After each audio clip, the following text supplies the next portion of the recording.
سلام به شما. امروز با هم یه سفر میکنیم به قلب تاریخ ایران. مقصدمون همدانه. شهری که خب قدمتش به خود سپیده دم تاریخ ما میرسه.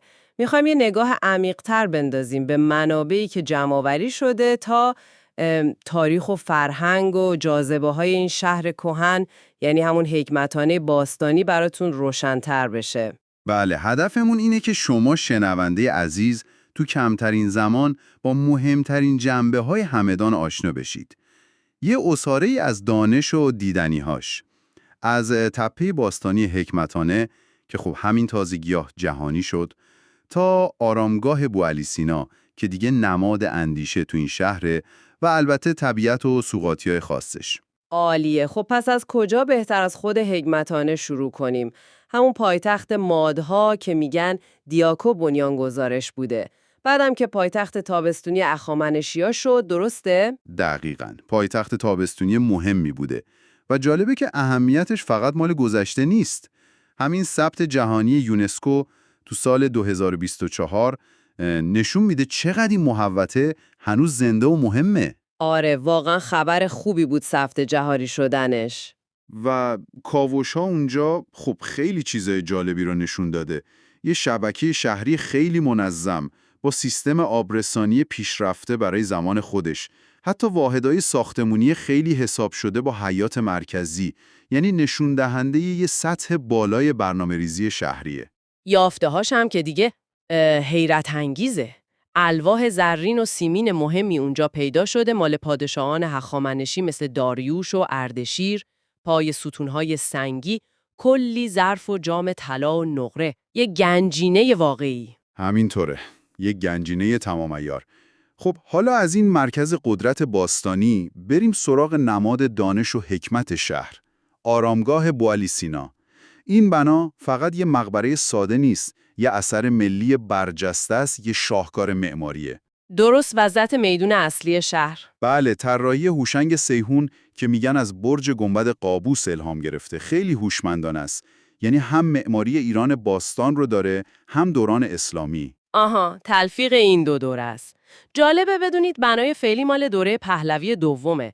حدود سال 1333 افتتاح شد. جای یه بنای قدیمی‌تر دوره قاجار رو گرفت که اونم تو همون محل بود. یعنی خونه دوست صمیمی بوعلی ابوسعید دخوک. چه جالب. پس قدمت خود محل دفن خیلی بیشتره. بله دقیقاً. و پر از نماد این بنا. مثلا اون 12 تا ستون برج میگن نماد 12 دانشی هستن که ابن سینا بهشون مسلط بود. از فلسفه و پزشکی بگیر تا ریاضی و نجوم. واقعاً فوق‌العاده بوده دانشش.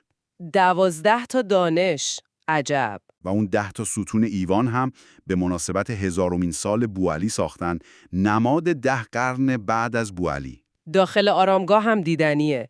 یه تالار جنوبی داره که موزه است، سکه و سفال و چیزای قدیمی.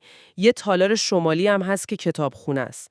میگن حدود 8000 جلد کتاب خطی و چاپی داره. بله، کتابخونه خیلی غنی داره. یادمه یه زمانی عکس آرامگاه روی اسکناسای 200 ریالی هم بود. آره، یه دوره کوتاهی بود، اوایل دهه 60. خب حالا از تاریخ و حکمت یکم فاصله بگیریم، بریم به دل طبیعت شگفت‌انگیز همدان، غار علی صدر. آها، غار علی صدر که میگن بزرگترین غار آبی جهانه که میشه توش قایقرونی کرد. واقعاً؟ بله، بزرگترین غار آبی با طولانی‌ترین مسیر قایقرانی شناخته شده.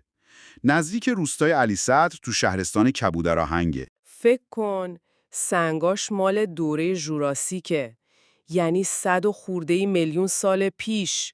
شکل گرفتن این فضاها تو این همه سال آدمو واقعاً به فکر میندازه. دقیقاً. البته مردم محلی از قدیم میشناختنش، ولی خب کشف و بررسی دقیقش تو دهه 40 شمسی بود توسط یه هیئت کوهنوردی از همدان.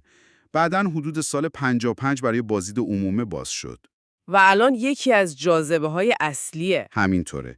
قایقرانی تو اون دالان‌های بزرگ و دیدن دارچه زیرزمینیش یه تجربه منحصر به فرده. واقعاً ارزش دیدن داره. خب همدان فقط تاریخ و طبیعت نیست. فرهنگ زندش رو میشه تو طعم‌ها و هنرهاش حس کرد. شیرینی‌هاش، اول از همه انگشت پیچ. کسی هست امتحان نکرده باشه؟ احتمالاً کم پیدا میشه. اسمش هم جالبه چون واقعاً دور انگشت میپیچه بافتش. آره، بعد حلوا زرنه هم هست که اونم خیلی خوشمزه است. شبیه فرنی غلیظ. نونای سنتی مثل کماج و شیرمال و برساق هم که جای خودشون رو دارن. و البته نباید از شیره انگور عالی ملایر غافل شد یا اون آبنبات قیچی‌های معروف. همدان به ترشی‌هاش هم معروفه ها. خیلی متنوعن. بعضی‌هاشون حتی عجیب، مثل ترشی گردو یا موز. ترشی گردو؟ اولین بار میشنوم. این تنوع غذایی خودش یه جاذبه است. دقیقاً. خب برسیم به صنایع دستی. لالجین دیگه قطب سفال ایرانه. حتی شهر جهانی سفال هم ثبت شده. بله، سفال لالجین خیلی معروفه. هنری که ریشه های خیلی عمیقی داره و جالبه که هنوز انقدر زنده و پویاست. یه جورایی نماد هنری همدانه. همینطوره. کنار سفال باید به صنایع چوب هم اشاره کنیم. منابت‌کاری‌های خیلی قشنگ، نازک‌کاری، مخصوصاً تو ملایر و توی سرکان. چرم همدان چطور؟ اونم معروف بود قبلا. آره، چرمش هم معروف بوده. یادگار اون دباغخونه‌های قدیمیه. گرچه شاید امروز رونق گذشته رو نداشته باشه، ولی هنوز هست. گلیم‌بافی نهاوند، مسگری، قلمزنی، اینا هم بخش دیگه‌ای از هنر این منطقه است. پس میبینیم که همدان چقدر لایه لایه است. تاریخ باستان تو حکمتانه، میراث فکری تو آرامگاه بوعلی، شگفتی طبیعت تو غار علی صدر و یه فرهنگ زنده و پویا تو غذاها و صنایع دستیش. بله. حالا شما شنونده گرامی با این گپ و گفت کوتاه، امیدوارم یه تصویر کلی اما عمیق‌تر از اهمیت و جذابیت‌های این شهر کهن پیدا کرده باشید. از شکوه پایتخت مادها تا ظرافت دست هنرمندای لایجین.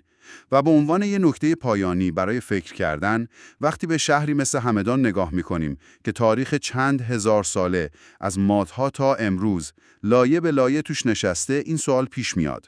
این لایه‌های تاریخی، چه اونایی که می‌بینیم، چه اونایی که پنهانن، چطوری هویت مکان رو می‌سازن، چطور بهش معنا میدن؟